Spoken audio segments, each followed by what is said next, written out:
Abange gamawulire tugakoze buli muntu kati yafuuka munnamawulire n'ebingi tubyagala tubyagadde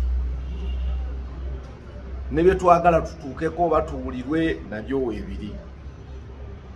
Akatambi kaakano nkasanze nange kagamba nti Ssaabasajja Kabaka akomyewo okuva e Namibia. Eryo liba ssanyu jjereere eri buli munnayuganda, eri buli Muganda ne Uganda yonna okutwalira awamu. Ssanyu liba ssanyu jjereere okugamba nti Ssaabasajja Kabaka akomyewo okuva e Namibia.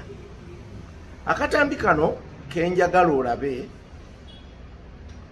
keeko akatambula kati akagamba nti Ssaabasajja Kabaka akomyewo okuva e Namibia. Naye kino njagadde kukyogera nange nsanyuse nnyo n'enkuba n'enduulu wembadde, naye kibadde kinneetaagisa okusooka okutunuulira ennyo akatambi kano n'okukanalayizinga. Mu katambi tulaba Ssaabasajja Kabaka ng'akutte umbrella ng'era atambula mu maanyi amayitirivu, ekiba ekirungi ennyo kubanga ava kujjanjabibwa. Naye bw'otunuulira akatambi kano okalaba nga Ssaabasajja Kabaka yali awatuukira emmeeri. Okuva e Namibia Ssaabasajja Kabaka tagenda kujjira mu mmeeri, era oba okugenda teyagenda na mmeeri. So bw'otunuulira akatambi kano mikwano kakadde, akatambi kano kakadde. Naye kino njagala kukyogera nga munnayuganda. Byonna tusobola okubikola, tusobola okunoonyeza amawulire ku bantu bonna, tusobola okunoonyeza views mu ngeri yonna gye twagala, si kibi. Naye okunoonyeza ku Ssaabasajja Kabaka empologoma ya Buganda, views, amawulire, okututumuka, tuba tugenzeemuuko wala. Wetwogerera Ssaabasajja Kabaka yagenda kujjanjabwa. Bataka bagenda tebasobola mulaba. Wetwogerera oba wowulirira bino oba wobindabira nga visa ya Ssaabasajja Kabaka emusobozesa okusigala e Namibia yaggwako. Gavumenti ekyaganye okugyongerayo, weewaawo ng'abakulira eddwaliro lyajjanjabirwa baasaba eyongerweyo. Kati mu mbeera efaananako bw'etyo, bw'otandika okulaba vidiyo nga zino, ebigambo nga bino, kituufu oyinza okuba ng'osanyusa bantu, naye ate oyinza okumaliriza nga oyongedde okunnyika emitima gy'abantu. Oyinza okwagala ofuna obuganzi, naye oyinza okusanga ate bakukyaye nnyo nnyo nnyo. Nze bwe ndabye akatambi kano ate bannaye tube beegendereza. Kino njagala okukirabula ku bantu mwenna abarelayinga ku social media as a source of information. Tosooka kutwalanga kintu kyolabye ku social media 100%. Kiwe 50 kituufu, 50 kikyamu.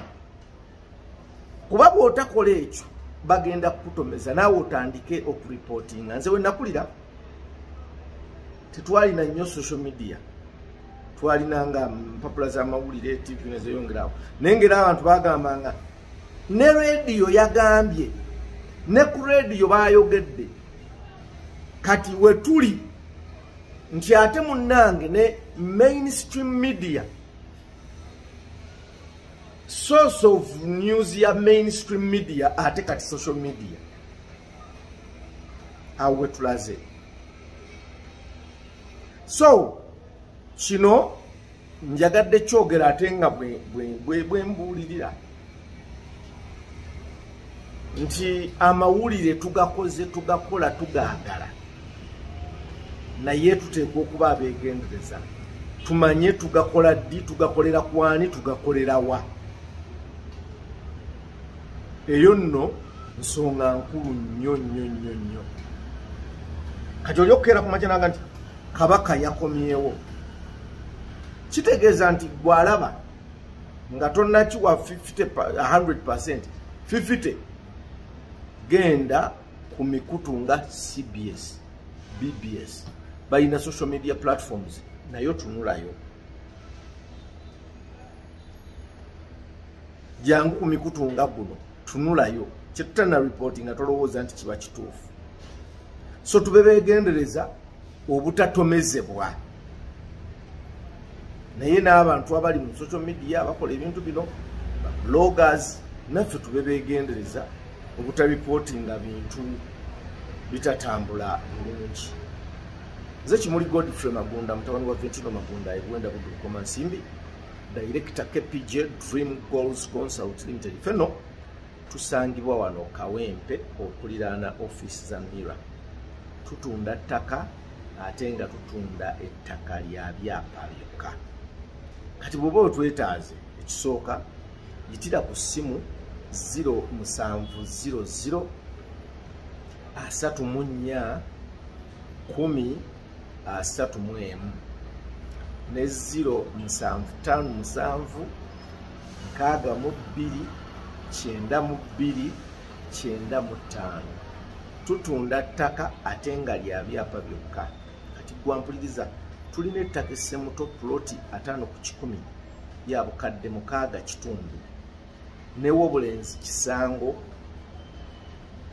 5 ku 10 bukadde 6 kitundu wonna amasannyalaze n'amazzi weegali awo obukadde 6 kitundu oyinza obutabukwata lumu bwe batobusobola ojja kukwatako obukadde 2 obuleete nga initial deposit then ezisigaddeyo ozireete mpola mpola okumala emyezi 5 nga bw'oleeta mpola mpola okumala emyezi 5 so ettaka lyaffe lyonna lya byapa awo enkugambye amasannyalaze weegali n'amazzi bw'obanga eyo ploti togisobodde tulina estate endala eri Wobulenzi Kisango Wobulenzi Kisango ploti 5 ku 10 yo ya bukadde 6 n'ekitundu oba tosobodde kukwata bukadde 6 kitundu ojja kukwata akakadde kamu n'ekitundu okaleete nga initial deposit tukuwe emyezi era 5 tuli ku 0700